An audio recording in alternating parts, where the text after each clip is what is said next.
knew I couldn't stop. I tried a few times to take like a day off and couldn't do it. Like I was completely like physically dependent on alcohol and mentally.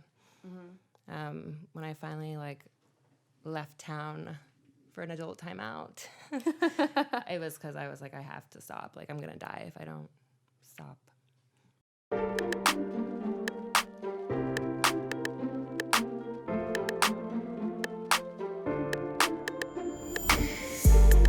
What's up, guys? Welcome to Girls on Fire ATX. I'm your host, Samantha. And I'm your host, Esther.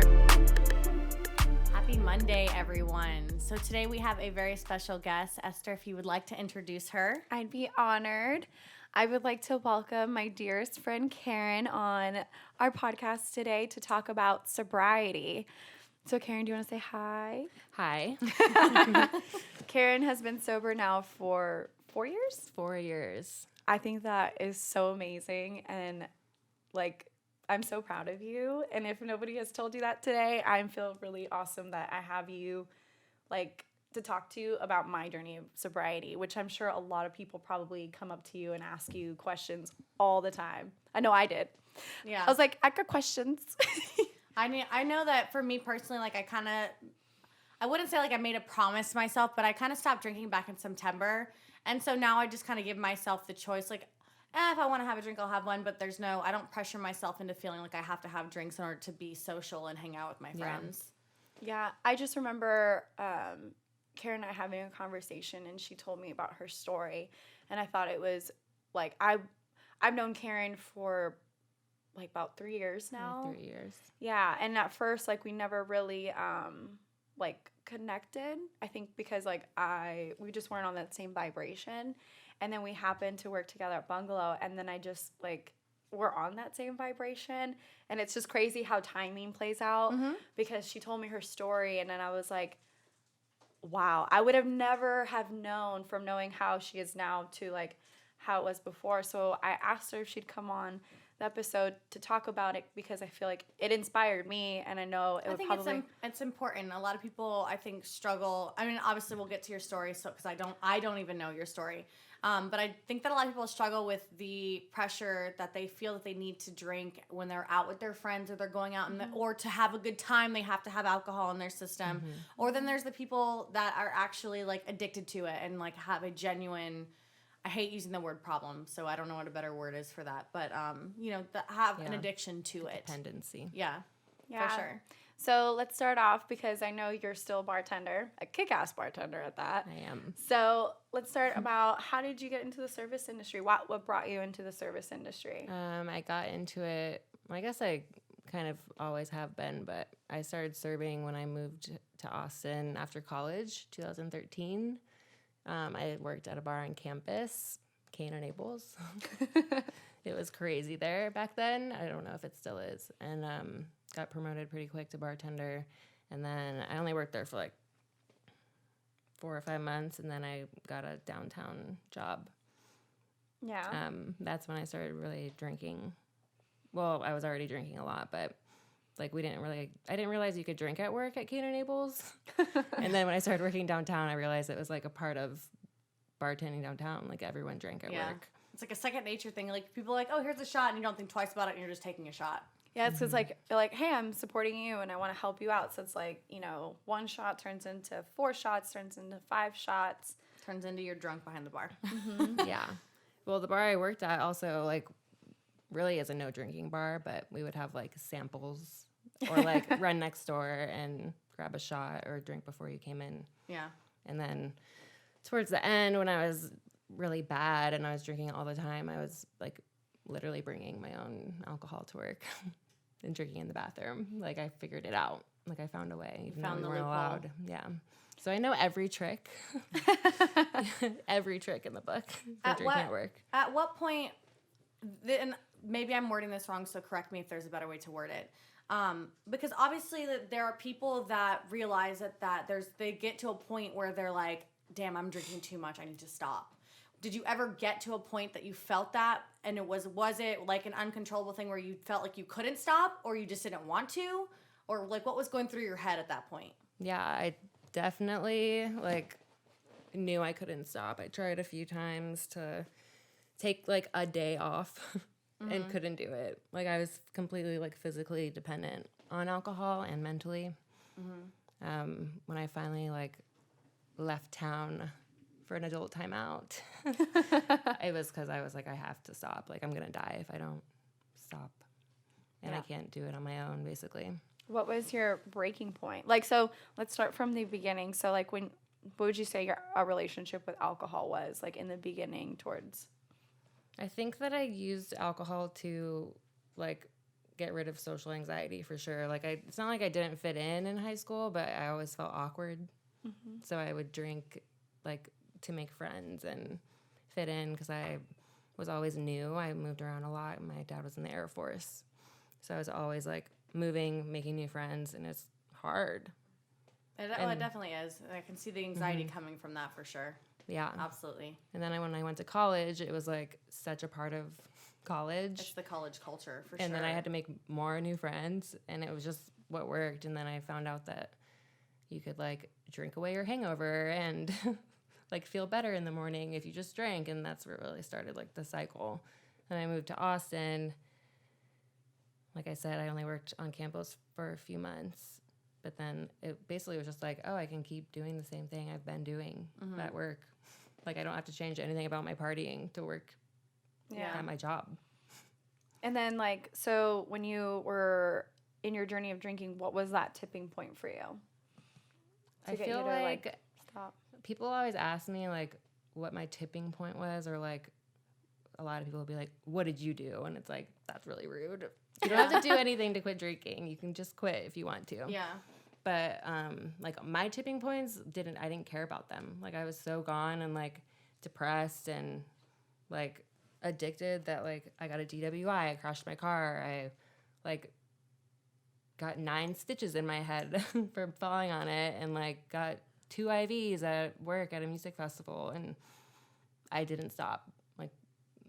So like those should have been like my rock bottoms, but I just like didn't give a shit about it. So like when I finally like, I guess my tipping point, I just had like one final bender. I like also had this thing where I thought something was wrong with my heart, but really it was like alcohol withdrawal. So I kept going to the doctor, and she finally like asked me, and I was finally honest with her about like how much I was drinking a day. And like I took like a mental health assessment, and she was like, you have depression and anxiety. Like they were like red. There was like a scale, like red, yellow, and green. It was like high alert, depression and anxiety. Yeah. And like I really think you should go to rehab. Like you're gonna kill yourself if you keep going at the rate you're going. And that kind of like really triggered me hearing that, like a doctor tell me that. And then I went on like one last weekend bender and caused like a big public scene. And then I was like, I have to go. Like, I have to get out of here. You know what's crazy is it's hard. And I don't say this insensitively because I'm not someone that has an addiction. I think it's genuinely people that have addictive personalities versus people that don't, right? Because I think that alcoholism is, it can be passed down hereditary from like your parents or grandparents. It's definitely something inside of you that some people have and some people just don't have. Because when I stopped drinking, it was because I was just tired of feeling like shit after I would drink. I was tired of feeling unproductive. I was tired of having those days where I'm like, fuck, I feel lazy and I don't want to do anything, and I'm tired of like eating shitty. It was just, it was more or less because I just didn't want to drink anymore. It wasn't because I felt that I had a problem or that I was doing anything to endanger myself. And it's my sister's husband suffers from alcoholism, and he's been to rehab several times, and it's watching her go through it really opened my eyes to like the disease that it really is, because it is so dangerous, and it affects people so much more. And when people come to you, I'm sure that you've been like, oh, well, it's just so easy to stop drinking. But it's not that easy. It's not at all. And I don't think people understand that. And they don't understand what it is that you go through, not just physically, but mentally and emotionally in making those decisions. Yeah, no, I agree. I agree with that statement. My dad actually suffered, in my dad's side of the family, alcoholism is a huge thing. And I remember when I started drinking, it was to cope with trauma. And then I realized that I also had social anxiety, and I realized that that was like the best way to like make friends and like feel, masks it. yeah, like Makes it feel go away. It really eased it, but I didn't know like that next morning when you're feeling anxious, I didn't know it was anxiety. So that's what I would do. I'd keep drinking. Yeah. And then now as I'm getting older, like, you know, it's just becoming like I'm saying I'm doing all these things, but I'm not keeping my own word because I let alcohol interfere with that, which is why like I just stopped. I was like, I can't do this. Actually, Karen let me borrow a book called Quit Like a Woman. The shit I'm reading in that book, I'm like, what is this? You can't unread No. it. I cannot unread it. I want to read it next. Yeah. It's a commitment. I think I'm it'll gonna change. buy it, Yeah. and I'll let Maybe you know. I'll I just can buy give it. Karen back her copy. Yeah. Because I remember when I had questions about it, because I always knew you were sober.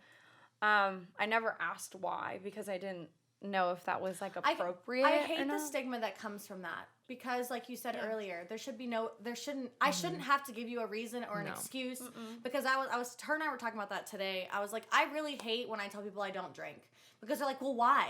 Well, first off, it's none of your fucking business. And I don't need to give you an excuse as to why. It could be personal. It could be traumatic. It could be whatever the reason it is. Respect that. Right. Don't argue with me about why. Oh, come on. It's just one drink. Yeah. I want to punch people in the face. How is it like bartending, being sober? Like, what do you feel like you encounter the most? Because I'm pretty sure a lot of people probably like, I feel like people when they're drunk and then you tell them you're sober, I feel like they look at you weird. Like they get offended a little. Yeah. It's usually people that have their own problems with alcohol that get the most curious or like upset at you for not drinking. Like they have a reaction to it because they're worried about their own drinking. Yeah, Like they'll ask they're being judged. Yeah, like, well, what did you do? So they can compare it to what they have done. And it's That like, makes sense. I don't even have to do anything. Like, definitely don't owe you an explanation. Sometimes I tell people, like, I don't drink, and they'll say like, "Oh, that's so cool, congrats," or they'll brush me off or like roll their eyes. I usually just say no when people offer me drinks, and that's usually enough. It kind of changes. I think it depends on the day. Yeah, for sure, and who's asking and how they're asking. As far as like working sober, it's so much easier. Like, I used to just be worried the whole time about like how I was gonna get my next drink, or like it's like a roller coaster. Like you're like, you need to feel better, so you have a couple drinks, you feel better, then you crash, and then you have more drinks, and then you're like hungover at the end of your shift. It just makes it so much easier and less like crazy to just be sober and work and go home and save your fucking money. Yeah. I definitely have caught myself, like, especially because since I've lived in Austin, the first bar I worked at, we were allowed to drink, and then the last 3 bars I worked at, we weren't allowed to drink, which I loved. So for the last basically almost 2 years, I've not been allowed to drink at work, which I never cared. I don't mind, whatever. Well, the most recent bar that I work at, we're allowed to, and I went in there being like, hey, I don't drink, it's not a big deal, and I've stuck with that for the most part, but I've caught myself a few times when I get irritated with customers or like the waitresses, or I'm having a bad night where they're like, oh, just take a shot, Sam, you'll feel better, and I like go to do it, I'm like, I saw that, you're like the devil on the shoulder over here, you're like you little trickster. No, sir, I'm not gonna feel better, I'm gonna end up feeling worse, Yeah. and then I'll feel worse the next day because I drank. Yeah. It's a temporary fix for A bigger problem, bigger for problem. sure. Is that what they say? Kind of, Yeah. yeah. I I know know what you're saying. I know my sobriety was tested so hard this past weekend because on Friday I was VIP hosting for the Chainsmokers. Nicest people ever. Oh my fucking God. Like, I love them. I have such a level of respect for them. But they asked me, they're like, do you want to take a shot with me? And I was like, no.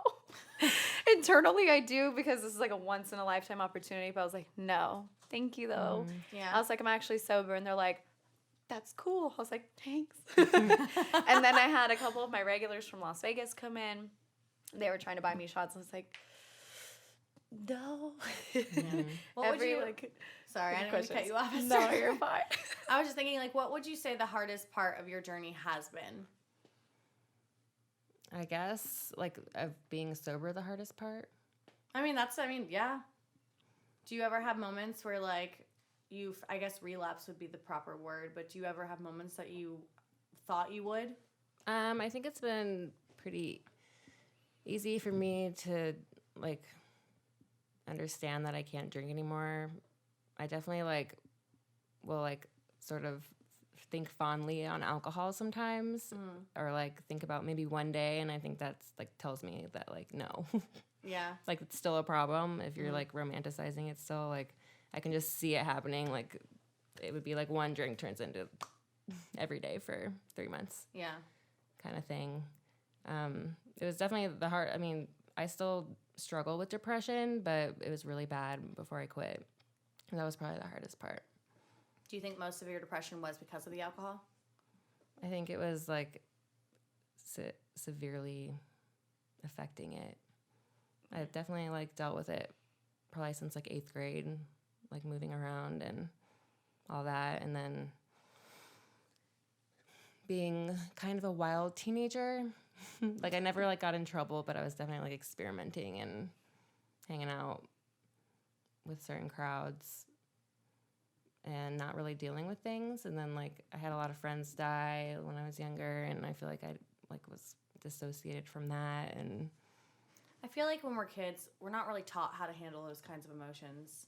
And especially if you did move around a lot. Like, I'm sure it's something that I'm learning. I'm 32, so it's something that I'm learning now. It's, like, no fault to my parents because of the way that they were raised and, like, what they went through as children and how they, like, turned into adults. But, like, they were very emotionally unavailable for me. And it's like, yeah, my parents were together until I was 16. Yeah, they loved me. Yeah, that we did things. But, like, when it came down to the things that I suffer with as an adult now, it comes down to the fact that they were emotionally unavailable. And it's like, it's more prevalent, I think, in like older parents where it's like, not that they were terrible parents and didn't know how to be a parent, but it's like they didn't know how to handle situations. I struggle with it now with my daughter. It's like, how do you explain to an 8-year-old or a 9-year-old, like the things that we're going through as adults? How do you explain that to a child to get them to understand? You can't. So it's like, in your parents' mind, it's like, well, you're the kid. You're going to go wherever I go because, well, that's just how life works, right? And then you're left to deal with, you know, the repercussions of that emotionally and mentally. Yeah. Did you talk to your parents about it? No. This is so fucked up. I like decided to go, and I called my mom right before I checked in and like laid this all on her. It was like probably the worst thing I could have done to her, but I know she's happy now that I'm healthy and alive. But my dad drank a lot when I was little. My mom never really drank a lot. So I kind of like watched him do that, and that kind of affected me when I was little. And it's still kind of weird. Like, I don't know. I feel like my parents still feel awkward around it, but they're glad that I'm doing well. But it's like a weird subject. My mom's 100% born and raised Scottish. So like expressing emotions isn't really a thing. Yeah. And my little sister was born with special needs. So that affected a lot when I was little. We were in Germany, and my mom was at the hospital every day, and my dad was in the Air Force still, or like stationed somewhere. TDY, I think that's what it's called. It's been a while. Yeah. So I was like always staying with other people, not really like with my parents.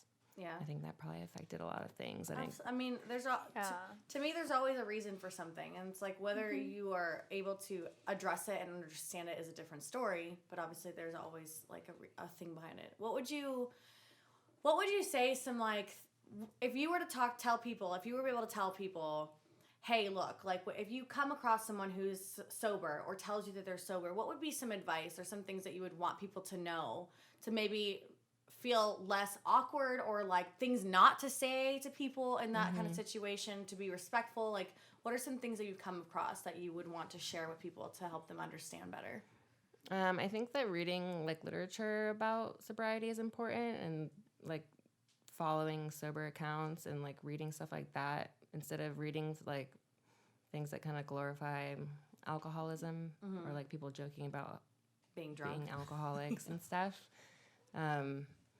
I definitely think straight up asking strangers what their story is or like why they don't drink is very intrusive. So maybe don't do that. I do have a lot of girls come to me and ask me about being sober in the industry because I feel like they don't really know. Like, do you think they're coming to you more for advice because they are scared to ask for help from someone else? Maybe like, or they just like don't like. One of our coworkers said like she didn't even know like that was an option before she met me. Like she had never met like a sober bartender Interesting. or worked with anyone. Like, she didn't even consider that, like, not drinking was even possible in this industry. And it is possible. It's, like, almost better. Like, it's something that I've said since I moved here, because I'm from Tampa, Florida, which is like a tiny Miami, Vegas when it comes to partying, in my opinion. I mean, now that I live here, I feel the same way about this city. But I have met more people who are sober, and I think it is such a cool thing that there is a community here for it, and that it's openly, like, expressed and talked about and, like, a thing, because I think it should be, because of that reason exactly. Like, for the fact that, like, it is an option, and that alcoholism and drinking is not the answer and is not going to fix things, and that if you want to be sober, you shouldn't be, like, chastised for it and, like, being told, oh, well, why?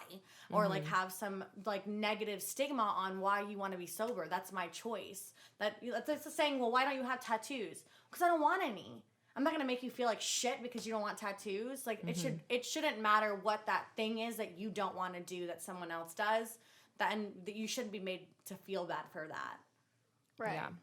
I think also people should know that, like, if somebody says, no, I don't want a shot, the biggest thing that I've been hearing is, like, well, why? How come? Come on. It's just one shot. Like, come on. Don't be a pussy. It's so irritating. I just kind of roll my eyes, and I'm just like, yeah, okay. It's like, I'll take a shot of Red Bull with you. I know, but it's like, I just I've gone don't. to a point where I just make a fake shot, and they don't know. And, like, obviously I'm not charging them for it. So it's just like, if this is going to make you feel better about the fact that you think I'm drinking alcohol, Jesus Christ, to save a whole argument and conversation, I'm just going to do it. Yeah, I never did that before, but I actually have done that a few times at our job. It's just like, it recently. just saves a whole headache in the end. Yeah. And I know that you used to be a GM too. How was that? Especially being a female too. That was a good experience. It was fun. I actually got that, like, opportunity after I became sober, because I felt like I really improved. I went back to my old job. I got, like, out right before South by and went straight to work. And I felt like I was such a better employee, and, like, I didn't really get that, like, recognition there. And then this opportunity presented itself, and I think that happens a lot when you cut alcohol out. Like, life opportunities, money, like, health all comes to you, and you don't even have to try. But, like, there's no space for that if you're drinking every day. That's, like, such an energy suck and time suck and money suck.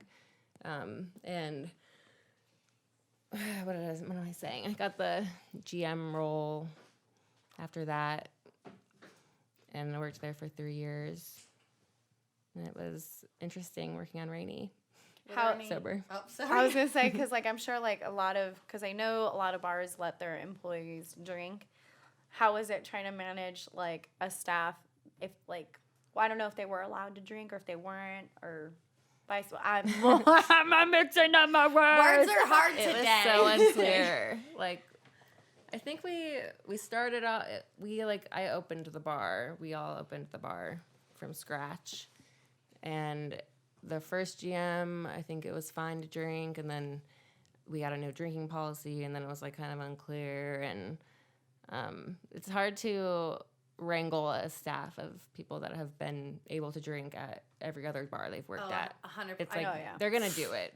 100%. But the They're thing gonna find is, a like, way. I know all of the tricks. I know the tricks. Yeah, You should, like, create your own company, right? Where bosses can hire you and be like, okay, this is what to look out for if your staff starts acting funny.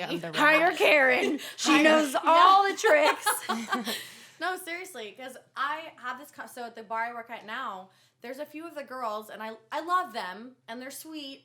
But it's like they come into work to get drunk, and I'm like, girl, you are here to make money. Like, you're wasting not only, like, your own money, like, your own time, but then they lose money, and then they're not paying attention. It's like all these things start happening, and I'm like, well, maybe you shouldn't have drank. Yeah, sober bartenders are way more productive. Yes.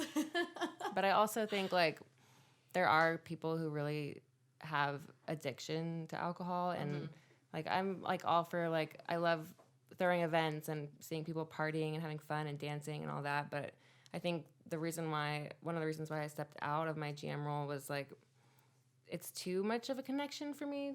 Like, I have to kind of, like, separate myself like working on the weekends, it was really easy for me versus like working a weekday shift where you're like nursing your friends into like alcoholism and like creating regulars and like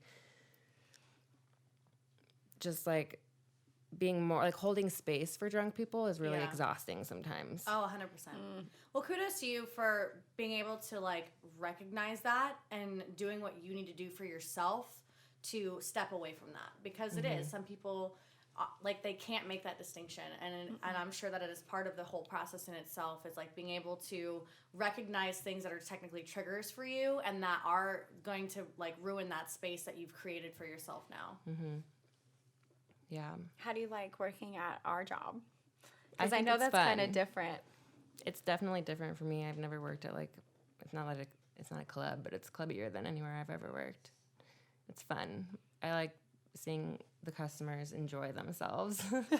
But yeah, I think like also like I was drinking before work so that I could like actually stand up and hand people drinks because my hands were so shaky, and like it was just something I needed to do to function at that point. And I think there are a lot of people in this industry in Austin that deal with that, and it's hard to admit. A lot of people think it's their fault, and I always tell the girls that come up to me like, it's not your fault. Like you have personal choice in this, but it's like it is a drug. It's addictive. If you drink it every day, something is going to happen. It's like a depressant. I mean, they talk about that in like all the classes that you know, like and even in driving like classes and stuff. Yeah, and it's like marketed to us, especially girls, and it's like ingrained in us like from our childhoods. It's like part of our society. So it's like it's not your fault. Like you didn't do anything wrong. Like it's just what happens, and like we can figure this out. Like you don't have to drink. Well, I think this also goes back to like the 97%. Yeah. Because if you look at a lot of like the like you got a lot of the statistics, a lot of them were pressured with alcohol to do the things that they didn't want to do. Yeah. And alcohol played a huge part. Or then they were being like, "Oh, well, how drunk were you?" Like it's like, so that's an excuse as to why I was raped. Okay, cool, thanks. Yeah. And also in the book that I was reading, it's like you have A and B. So whatever you put in, whatever you're drinking, like if you're drinking to relax, whenever you drink alcohol, it will help you relax. But when that comes down, like in an hour or two, you're going to have twice as more as the opposite effect. Yeah. So if you were drinking to like relax and like not have that much anxiety, well, as soon as that alcohol wears out of your body, you're going to have double the anxiety, which is going to cause you to then drink more because you're wanting to suppress that. I think that was when I stopped drinking in September, I think that was the one thing that kind of triggered me the most, was like when I would go through emotional times, when I would feel sad or depressed or I was upset about something, my initial was like, well, I'm going to go to a bar and get drunk. But then I'd be like, well, Sam, that's not going to solve anything, because not only are you going to get drunk and feel like shit, but then it's only going to intensify those feelings. And then I'm going to be at the bar crying like an idiot because I'm drunk and still emotional. But now I'm 10 times more emotional because I'm drunk. So I'm like, what is that really going to solve? And I had to like break it down and talk to myself out loud in my own apartment alone to like get that realization, to be like, okay, no, this is not going to solve it. So I'd have to it was finding other ways to outlet my emotions and my depression or my anxiety and different things, and learning how to handle those things without wanting to be like, oh, well, I'm just going to go have a few drinks or like go get drunk, and like not resorting to that mindset. I tell a lot of like the people that like this past weekend, because I've been sober, a lot of people are like, I want to be on whatever level you are. I was like, I'm on that sober level, beesh. Like, I was like, I don't need alcohol to have fun. It's just something I did as a social thing. But then, like, you know, you do hit a point. Like, it's like, do you want to wake up with anxiety? Do you want to wake up having all these negative thoughts? Yeah. Or do you want to wake up feeling good and energized and healthy and knowing that you didn't waste your money that you made the night before? Well, I think it goes back to what Karen said earlier. It's marketed to us. It's marketed very much to the fact that, like, oh, you want to have fun? Well, have a drink. That drink's going to make you have fun. And so people have it ingrained in their brains that in order to go out and have a good time, you have to have alcohol involved in some way, shape, or form. Yeah, or like mommy juice. Mommy juice, shit. yes. That's terrible. Jesus. Yeah. But, like, it is true. Like, it is very much marketed to girls, because if you go out to a club, who's majority of, like, the bottle service people that are going to bring you alcohol? Girls. And who are majority of the people that buy bottles? Men. And what do they do when they buy bottles? It's so that they can lure women in, because women want the alcohol and they think if they buy the bottle, that's what's going to get them to like come Such up to a the sick like concept when you think about it. Think about it. It's like It really bring their is. dog too. Yeah. Oh my God. Oh, PSA. Do not bring your dog to a busy bar. We're done with that one. I can't. I've had to tell some people, I'm like, your dog is scared and shaking with its tail between its leg. You should probably take it home. He's fine. I'm like, boy, I'm about to smack you with my fucking Some guy brought barking. his toy Yorkie. Now, if you don't know what a toy is, it is a 2 to 3 pound dog. The dog is this big. Into the strip club. I'm like, I literally looked at him and I said, your dog, it's probably really loud in here for him. And he goes, oh, he's fine. He lives in a Puerto Rican household. What does that even mean? Huh? Like, did you hear the words that just came out of your mouth, sir? Like, the music is loud for me. Mm-hmm. Like, and I'm 135 pounds. So your poor 3-pound dog is like going deaf right now. Like, what is happening? The bass is beating louder than he can even Right. handle. I can't even handle it. Oh, that's a whole separate thing. Well, Karen, I'm going to leave you on one more question. What is something that you are extremely proud of yourself for? I guess not drinking alcohol is one thing. I don't know. Would you say you've seen a change in your mentality? Like how you For look sure. at things now versus then? Yes. I'm definitely like way healthier mentally nowadays. And I don't want, like, I'm not like thinking about suicide all the time or like drinking myself to death every day. Just occasionally being depressed sometimes. But it's like I have other ways to cope with it now. And it's like I think it's honestly like a privilege to not have to drink. Like, it just makes life so much easier. And it does. It really does. I just want to like give you guys like an outside perspective, or just actually just my perspective on who I view Karen as. I feel like a lot of people, like, first of all, goddess, hot mamacita, like beautiful. Yes, she's absolutely gorgeous and everything, but like she's just such a beautiful soul, and she's always somebody that people like. I don't know, personally, like every time I talk to her, I just want to spill out my heart and soul, like listen to my feelings. But she's an artist, and I don't think you give yourself enough credit for that, because she makes these beautiful freaking pieces of art. Actually, she gifted one me for my birthday, and I have it hung up in the studio, like a little studio room.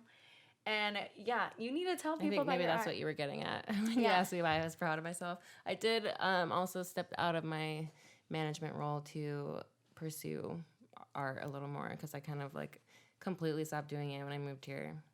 Like, I went to college for art, and that's what I always wanted to do, and I just like totally gave it up when I was what is your drinking every Instagram day. handle so people can go look at your art? It's at Karen Mckenney Art.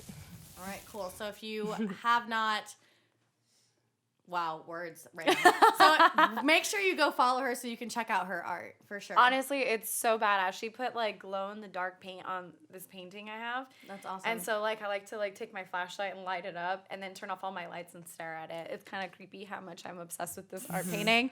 well, I can't wait but- to see it. Like, I feel like I can go on and rave about Karen. I love you so much, and I'm so grateful you came on to talk about this. I know. And I'm thank you really- for being vulnerable Yeah, about absolutely. it. Thank you for sharing your course. story. Thank and I you. do want to like ask the question to our audience.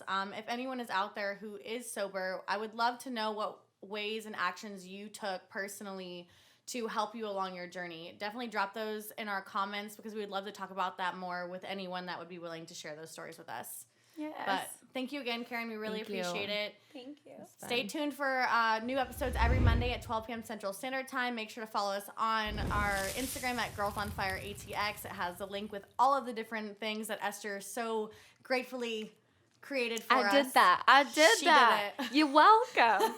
One click in the bio and All you the got things. all the things you need. But we love you guys. Thank you so much for tuning in. Until next time. Okay, bye.